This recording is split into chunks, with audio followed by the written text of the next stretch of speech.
Buongiorno amici, lanciamo una sfida e vediamo chi l'accetta. Ho lanciato una sfida a 10 minuti. No, non me l'hanno ancora accettata. Ok, me l'hanno appena accettata. Ok, giochiamo E4. Ok, il nostro avversario è un giocatore slovacco. Giochiamo l'Alapin. Magari, ho già detto che magari si potrebbe fare un corso sull'Alapin in futuro. Ok, qua ha fatto cavallo F6. Ok, qua ci sono tante mosse. C'è alfiere B5 che è un gambetto. Ma giochiamo cavallo F3 semplicemente. Può fare cavallo per D5. Giocheremo D4. Giocheremo. Ok, ha giocato donna per D5, quindi non si capisce bene cosa è servito quest'ora. Di solito si fa per prendere di cavallo. Ora tutti giocano D4. Giochiamo cavallo A3, che è una linea un po' secondaria. Aspetto decidere il destino di questo pedone, che qua ha giocato, giustamente alfiere G4, che è una delle possibilità. Va bene. Allora a questo punto potrei giocare, alfiere 2, no, semplicemente, su alfiere per F3 prendo. Poi un piano sarà D3, cavallo C4, cavallo E3. Sembra un sistema un po' meno ambizioso rispetto agli altri, ma estremamente interessante questo sistema qua. Va bene, a questo punto dicevo che giocavo D3, no, gioco D3. Tutto procede bene, poi metterò il cavallo in C4, okay, potrei andare anche in B5 in alcuni casi. Andare in B5 non è male, però il punto è che la C4 mi lascia di guadagnare la coppia degli alfieri che lo metterò in C4, che, è un po' scocciante per lui. Per questo non ho fatto H3. E ora, questo sistema rompe un po' le scatole, ehm, al nero, perché cosa farà? Arroccherà lungo, però se arrocca lungo il suo re non sarà totalmente al sicuro. Se prendo la coppia degli alfieri devo stare meglio.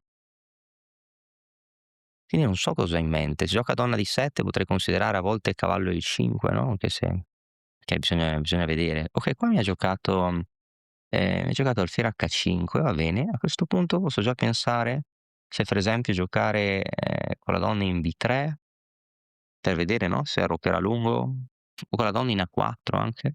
La donna in A4 è molto interessante, no, perché, donna in E4, lo incentiverebbe, no, per esempio che minaccio cavallo B6, lo incentiverei ad arroccare lungo. Di questa, donna B3 e l'altra, su donna B3 potrebbe arroccare lungo, però è quello che vorremmo, no, perché poi potremmo arroccare e se prende in F3 per prendere in D3, la sua posizione risulterebbe poi assai debole, no, perché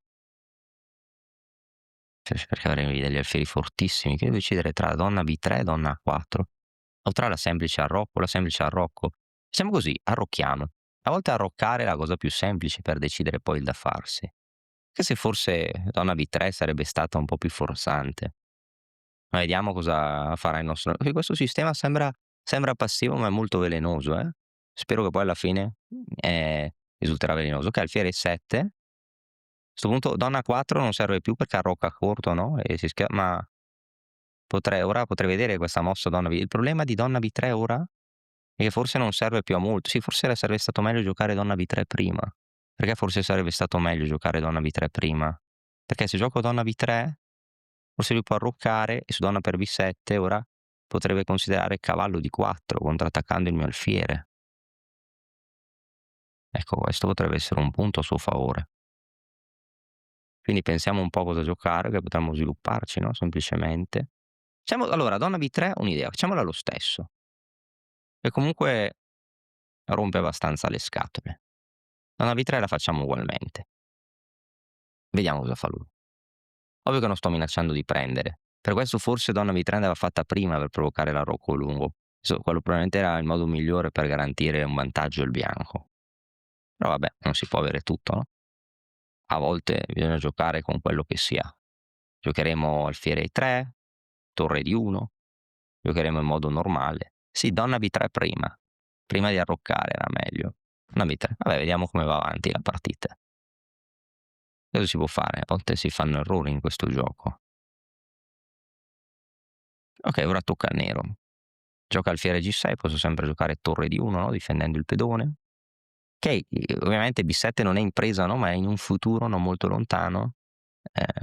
Sì, comunque sì, sono rammaricato di non aver giocato, donna B3 prima, che sarebbe stata più forte.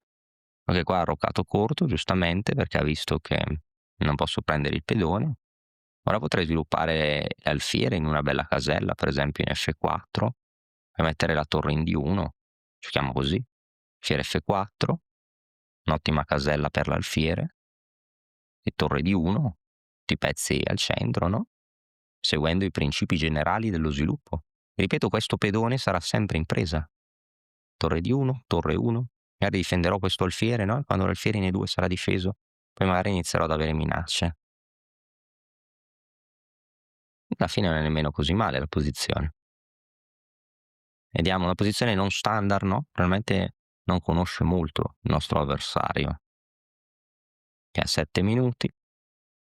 Potrei giocare E5, solo che E5 probabilmente magari non posso prendere ancora per via di questa inchiodatura contro questo alfiere, ma anche se vado indietro E5 si crea altre debolezze, no? Ok, torre D8, ora abbiamo detto torre D1, no? Semplicemente, torre D1, torre 1, mosse semplici, torre D1, torre 1, migliorare la propria posizione. Vediamo ora cosa farà. Per esempio, se gioca torre D7 per difendere B7, la donna avrebbe poca mobilità, no? Non avrei modo ancora di sfruttarla, ma non si sa mai. E poi come continuerò a migliorare? Torre 1, H3, alfiere G3, ho delle mosse di miglioramento. Mentre d'altro canto non so cosa voglia fare il nostro avversario. Ora iniziamo ad accumulare più tempo sull'orologio. È una cosa importante, ok, torre C8. Ancora una volta penso che non posso prendere in B7 per cavallo di 4. Ora ok, gioco torre 1, però non si sa mai, magari presto sì che donna per B7 sarà possibile. Alfiere G3, H3, no? Per non avere pezzi indifesi. Ok, finalmente ha giocato B6. Interessante B6. E pensiamo un attimo cosa giocare qui.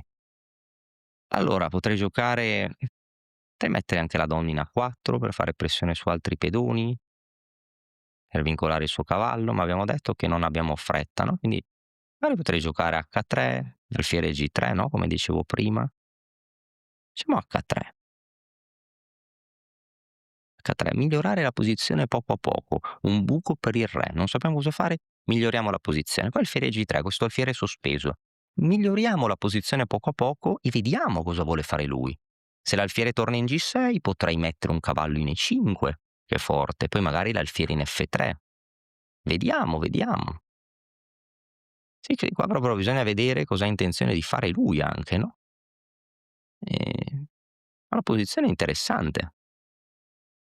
Cioè deve ancora definirsi, no, ovviamente, ma penso che il bianco, anche se lui ha un pochino più di spazio per il pedone in C5, penso che abbia qualche piccola debolezza. Ok, donna F5, si spuna una possibile forchetta anche se probabilmente vuole sacrificare, potrei andare in G3, potrei anche andare in H2. Se andassi in H2, cioè queste minacce sarebbero sempre latenti, non sarebbe male. Se sei fermo da tempo sullo stesso punteggio, è perché ti mancano le conoscenze per progredire. Noi di Mattoscacco abbiamo creato la prima accademia di scacchi online per migliorare comodamente da casa. Vienici a trovare e scegli il corso più adatto alle tue esigenze. academy.mattoscacco.com. Devo capire se è meglio andare in G3 o in H2. Il re non avrebbe un buco, ma l'alfiere sarebbe più sicuro. Penso che alla fine andrò in H2. Che matti del corridoio per ora non ne vedo. Non vedo matti del corridoio realistici. Qua penso di stare bene. Vediamo cosa farà. Potrebbe giocare alfiere F3. Su alfiere per F3 potrei giocare cavallo E3 intermedia, anche interessante. O potrei prendere. Può prendere in D3.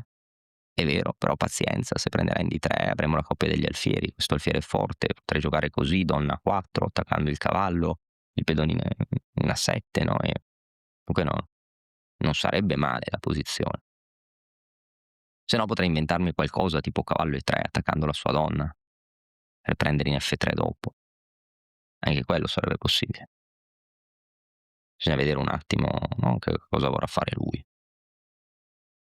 Anzi, su alfiere per F3, alfiere per F3, torre per D3, potrei considerare torre per D3, donna per D3, alfiere per C6, torre per C6, cavallo E5 con attacco doppio, perché se gioca donna D2 potrei giocare torre D1 difendendo.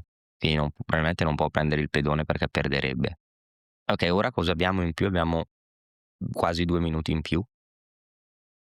Vediamo se il tempo, no, conterà se il tempo conterà qualcosa.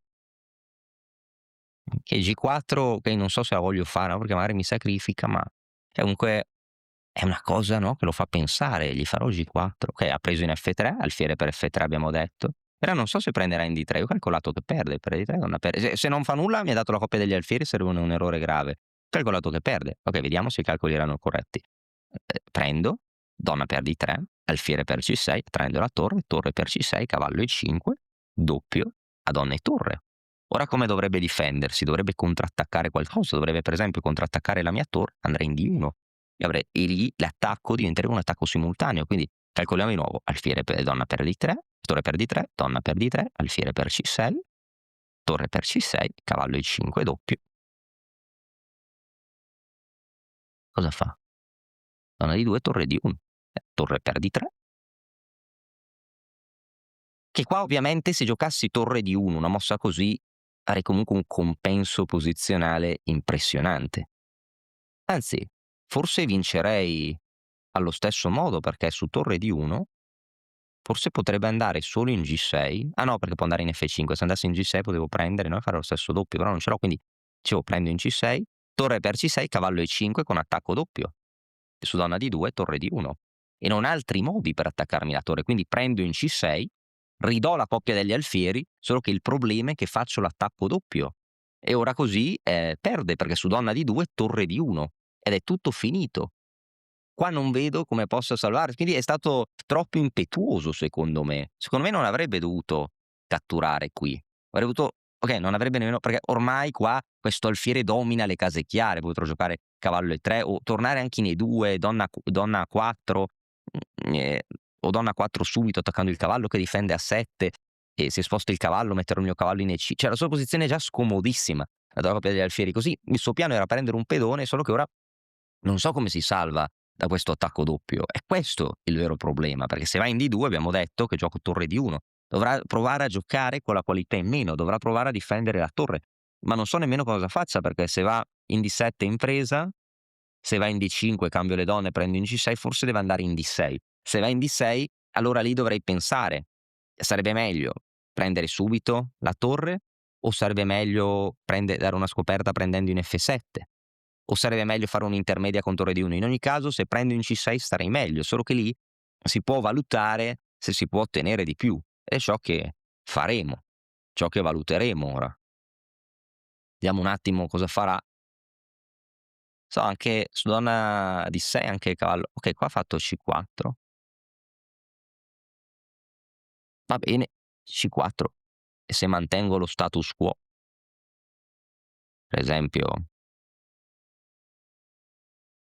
vediamo di capire un attimo. Okay, C4 può essere interessante. È interessante perché gioco donna B5, gioca donna D2. Lì okay, avrei cavallo F3 ma torna quindi vado in A4, vado in A4 e lì potrebbe fare B5, ma lì prendo in A7, minaccerei anche l'alfiere, manterrei le minacce, gioca donna D2, vado in F1 e attacco tutto, quindi vado in A4 con la donna. Quindi se va in D2 sempre torre D1 che vince, perché tengo l'attacco contro tutto, quindi io mi aspetto B5 deviazione, ma come detto prima lì potrei andare in A7. Attaccando l'alfiere, mantenendo cioè tutti i suoi pezzi sarebbero attaccati. Su B5 donna per A7, se gioca alfiere C5 cadrebbe F7, è quello che avevamo detto, no, solo che ora se prendo in B5 donna D2, ma allora come detto poc'anzi andiamo in A7, donna D2 e lì semplicemente torre F1, no, difendendo tutti i punti deboli e mantenendo intatte le minacce contro i suoi pezzi. Quindi prendo in A7 e ancora non si capisce cosa vuole fare lui.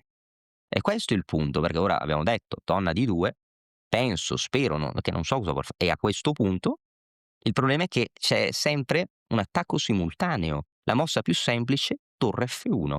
La torre e qua ha vari pezzi in presa. Se muove l'alfiere, tra l'altro, cade anche F7. La torre è attaccata. Ora la posizione sta collassando. È che cioè, rischia proprio di perdere addirittura un pezzo. Infatti, secondo me, dovrebbe abbandonare a breve. Non so cosa fare. È interessante questa variante dell'Alapin che è poco esplorata, no, rispetto ad altre. Qua non dico che sia finita, ma sì, penso che siamo agli sgoccioli. Cosa può fare? Gli rimane 1 minuto contro 3 minuti e 40. Penso che obiettivamente sia tutto finito. Sì, questa variante dell'Alapin è interessante. Vediamo cosa fa. Se muove il cavallo prendo la torre, se muove l'alfiere, ripeto, prendo in F7, poi prendo la torre. Se difende la torre, catturo la torre e prendo l'alfiere. 59 secondi. Iniziato il conto alla rovescia verso la sconfitta. 52, 51, 50, 49, 48, 47. Tra poco più di mezzo minuto sarà tutto finito, abbandonato. Non poteva fare nulla. Non poteva fare nulla per via di questo attacco. Sì, possiamo dire che questa variante è interessante. Quest'Alapin senza giocare subito di 4, molto, molto interessante. Sì, forse qua, ripeto, era meglio donna B3 forse. E su alfiere 7 avrei preso il pedone, per provocarlo da roccare lungo dove il suo re non sarebbe stato al sicuro. Comunque che qua com'è andata la partita, poi sì, questo è stato un errore, avrei voluto aspettare, solo a volte è difficile rimanere con le mani in mano e qua è finita. Su C4 donna 4 precisa, donna per A7 precisa. E qua la mossa umile, torre F1, torre indietro, ma tutto in presa. Il nero abbandona. Spero che la partita sia piaciuta e ci rivediamo presto con altre partite. Alla prossima!